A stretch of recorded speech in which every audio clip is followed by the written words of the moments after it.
دادگاه شهر بختر مدینه احمد خواهر قماندانهای زمان مشهور قربان چول و سلطان چول را به قصدن رسانیدن ضرر به سلامتی که باعث مرگ کودک صنف دو شده است گناهکار دانسته به 12 سال زندان محکوم نمود.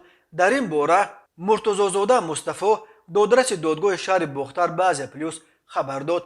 مرتضی مصطفی رئیس کننده مرافعه دادگاهی پرونده مدینه احمد گفت که حکم او روز 23 آگوست سال 2020 صادر شده است. در رفت مرافعه سعودی مدینه احمد صادر کردن جنایت قصدن رسانیدن ضرر به سلامتی را بر اساس ماده 110 قسم 3 کودکس جنایی جمهوری تاجیکستان اقرار کرد. همین طور در رفت مرافعه دادگاهی گناه او پورا تصدیق خود را یافت و دادگاه او را 12 سال از آزادی محکوم کرد. ابراز نمود مرتضی مصطفی.